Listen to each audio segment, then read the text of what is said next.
Kung sobrang pagod ako ngayong araw dahil stage play ng mga estudyante ko, mas pagod naman tong kasama natin, si Jenny. Mag-comment naman kayo dito ng congratulations, Jenny! Sasabihin namin sa inyo bakit pagod na pagod siya, hilatang hilata dito sa kama. Oh, kamusta na? Bakit ganyan ang itsura mo? Kasi nag-thesis defense kami kanina.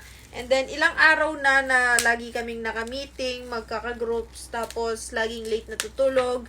Minsan, mga alas 2, mga 2 p.m. na ako natutulog kasi syempre kailangan mag-review, ganyan, basa ng yung thesis namin, gano'n. Fourth year na po kasi siya.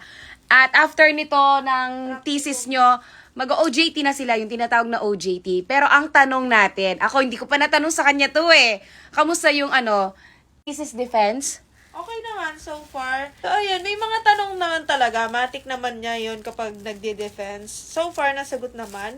And then, halos suggestions, which is good. Hindi naman sila masyado talagang naggisa. Di ba, kadalasan gisa-gisa sa pagde-defense. So, ibig sabihin, hindi kayo nag-isa kasi nga, alam nyo yung yung pinaka-study nyo.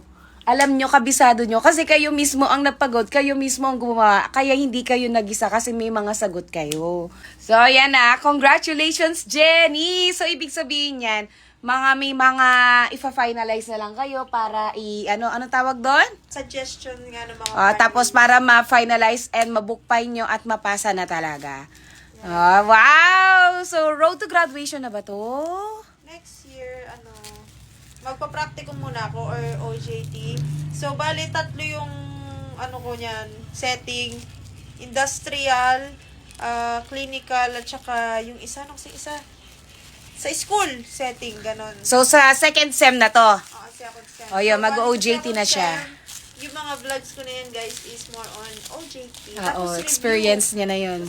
Kumusta nga pala si Maddie? Ito po, stress na po siya sa buhay niya, kaya nagpa-pop na siya ng bubble wrap. Nagpa-pop na siya ng bubble wrap. Ang nagturo po dito ay si Jenny kasi stress nga. Ay, stress siya. Pabayaan mo siya, stress siya eh. Nagpo-focus nga siya sa bubble wrap.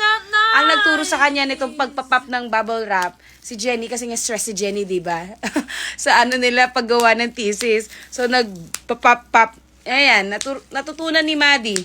O, di ba? Ang galing. Mag-pop ka pa, dali. Iba yung laruan niya. Anong tawag dito? Bubble wrap. Bubble wrap ang laruan niya. Ayan congratulations, Jenny. Naalala ko nung ako, ganyan din. Basta pag ikaw mismo ang gumawa, hindi ka nagpagawa, hindi ka magigisa kasi alam mo yung kasulok-sulukan. Kahit pagbalik-balik ta rin nila yung mga tanong na yan, mula sa una magtanong sila hanggang dulo, kung ikaw ang gumawa, kaya mong sagutin yan.